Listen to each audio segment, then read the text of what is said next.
പവിത്രത്തിൻ്റെ നാളത്തെ പ്രൊമോ വിശേഷത്തിലേക്ക് എല്ലാവർക്കും സ്വാഗതം. വിക്രം വേദയുടെ വീട്ടിലേക്ക് വരുന്നുണ്ട്. വിഷം ദർശനമായി വീടിന് പുറത്തേക്ക് ഇറങ്ങി ഡോറ് അടയ്ക്കുന്നുണ്ട്. എന്നിട്ട് വിക്രമിൻ്റെ അടുത്തേക്ക് ചെല്ലുന്നുണ്ട്. എന്നിട്ട് ചോദിക്കുന്നുണ്ട്, നിനക്ക് ഇനി എന്താടാ വേണ്ടത്?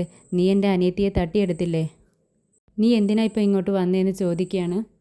അപ്പോൾ വിക്രം പറയുന്നുണ്ട്, നിങ്ങളങ്ങനെ വല്ലാണ്ട് നാടകം കളിക്കൊന്നും വേണ്ട. നിങ്ങൾ ശ്രീനി സാറിൻ്റെ അടുത്ത് പോയിട്ട് സംസാരിച്ച വിവരമെല്ലാം ഞാൻ അറിഞ്ഞു. നിങ്ങളങ്ങനെ നിങ്ങളുടെ പെങ്ങളെ ചുളിവിലങ്ങ് അടിച്ചു മാറ്റാമെന്ന് വിചാരിക്കണ്ട എന്നിങ്ങനെ പറയുകയാണ്.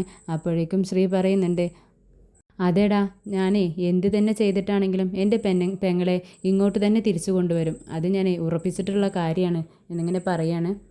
പിന്നീട് ദർശനം നോക്കിയിട്ട് വിക്രം പറയുന്നുണ്ട്, നിങ്ങളൊരു പാവമാണെന്ന് എനിക്കറിയാം. നിങ്ങളായിരുന്നു വേദയെ വിവാഹം കഴിക്കേണ്ടിയിരുന്നത്. പക്ഷേ ഇങ്ങനെയൊക്കെ സംഭവിച്ചു പോയി.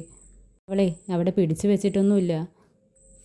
ഇപ്പോൾ അവളോടുള്ള മനോഭാവത്തിൽ എനിക്ക് മാറ്റം വന്നാൽ, എൻ്റെ ജീവിതത്തിന് അവളാണ് നല്ലതെന്ന് ഉറപ്പ് തോന്നിയാൽ, അന്ന് അവൾക്ക് ഇതേ മനോഭാവമാണ് എന്നോടുള്ളത് എങ്കിൽ ഇവരല്ല ദേവേന്ദ്രൻ്റെ അച്ഛനെ മുട്ടുപെട്ടർ വന്നാലും ഞാൻ അവളെ സ്വന്തമാക്കിയിരിക്കും എന്നിങ്ങനെ പറയാട്ടോ. ഇത് കേൾക്കുന്ന ശ്രീക്ക് ദേഷ്യം വരുന്നുണ്ട്. ഇത് കേട്ട് ശ്രീകാന്തിന് ദേഷ്യം വന്ന് വിക്രമിനെ അടിക്കാനായി കൈ ഓങ്ങുന്നുണ്ട്. പക്ഷേ ദർശൻ തടയാണ്. എന്നിട്ട് നിങ്ങളിവിടെ പ്രശ്നമുണ്ടാക്കരുത്, മാറി നിൽക്ക് ചേട്ടാ എന്നിങ്ങനെ പറയുകയാണ്. പിന്നീട് ശ്രീകാന്ത് പറയുന്നുണ്ട്, നിനക്ക് എന്ത് യോഗ്യതയാടെയുള്ളത്? ഞങ്ങളുടെ പെങ്ങളെ നിൻ്റെ കൂടെ ജീവിക്കാനേ ഒരിക്കലും ഞങ്ങൾ സമ്മതിക്കത്തില്ല. എന്താണെന്ന് വെച്ചാൽ ഞങ്ങളിങ്ങനെ പൊന്നുപോലെ അവളെ വളർത്തിയത് നിന്നെപ്പോലെ ഒരു ഗുണ്ടയ്ക്ക് വിട്ടുകൊടുക്കാൻ വേണ്ടിയിട്ടല്ല. അവളെ ഞങ്ങളിങ്ങോട്ട് തിരിച്ചു കൊണ്ടുവരും എന്ന് പറയുകയാണ്. നിങ്ങൾ എന്തിനാ ഇങ്ങനെ കിടന്ന് തിളയ്ക്കുന്നത്? അതെ, നിങ്ങളൊരു ചതിയനാണെന്ന് എനിക്കറിയാം. നിങ്ങൾ ബിസിനസ്സിലായാലും ജീവിതത്തിലായാലേ ചതിച്ച് തന്നെ എല്ലാം നേടുന്നത്. അതുകൊണ്ട് ഈ കാര്യത്തിൽ മാത്രം അങ്ങനെ നേടാമെന്ന് നിങ്ങൾ വിചാരിക്കേണ്ട എന്നിങ്ങനെ പറയാണ്. അപ്പോഴേക്കും ദർശൻ പറയുന്നുണ്ട്, വിക്രം നിങ്ങൾ ഇവിടുന്ന് പോകണം, ഒരു പ്രശ്നമുണ്ടാക്കരുത് പ്ലീസ് എന്ന് പറയാണ്. അപ്പോൾ ദർശനോടായിട്ട് വിക്രം പറയുന്നുണ്ട്, നിങ്ങളൊരു നല്ല മനുഷ്യനാണെന്ന് എനിക്കറിയാം. പക്ഷേ ഇയാളുണ്ടല്ലോ, ഇയാളൊരു ചതിയനാ, കൂടെ നിന്ന് ചതിക്കും. അതുകൊണ്ട് ഇയാളുടെ കൂട്ടുകെട്ട് അങ്ങ് വിട്ടേക്ക് എന്ന് പറയുന്നുണ്ട്. പിന്നീട് വിക്രം അവിടുന്ന് പോവുകയാണ്. പിന്നീട് നന്ദിനിയാണ് കാണിക്കുന്നത്. നമ്മുടെ നന്ദിനിയുടെ കയ്യിലാണെങ്കിൽ എല്ലാ കള്ളത്തരവും ഉണ്ടല്ലോ. നാല് പുറം നോക്കി പതുക്കെ അങ്ങ് പോകുന്നുണ്ട്. അപ്പോൾ വേദ ഇത് കാണുന്നുണ്ട്. എന്താ ഈ നന്ദിനിയെടുത്ത് ഇങ്ങനെ ചുറ്റും നോക്കുന്നതെന്ന് ഇങ്ങനെ ശ്രദ്ധിച്ചുകൊണ്ട് നിൽക്കുകയാണ്.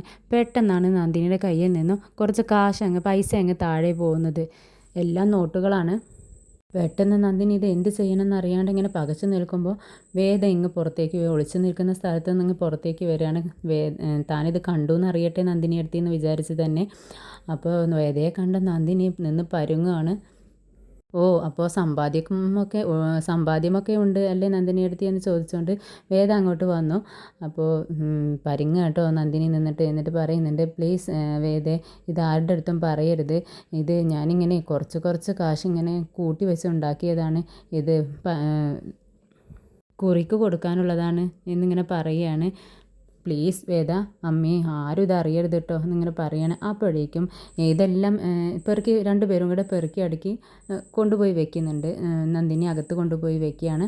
അപ്പോഴേക്കും അമ്മ അങ്ങോട്ട് വരുന്നുണ്ട്. കമലാമ്മ, ശ്രീജടുത്തി എല്ലാവരും വരുന്നുണ്ട്.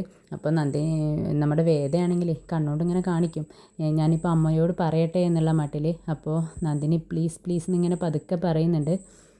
പക്ഷേ നമ്മുടെ വേദയുണ്ടല്ലോ, ഇത് തന്നെ ഒരു ചാൻസ് എന്ന മട്ടിൽ നന്ദിനീനെ ഇങ്ങനെ ഭീഷണിപ്പെടുത്തുകയാണ്. നന്ദിനിയും കുറേ കാലമായല്ലോ വേദയെ ഇങ്ങനെ ശല്യപ്പെടുത്തി നടക്കുന്നു.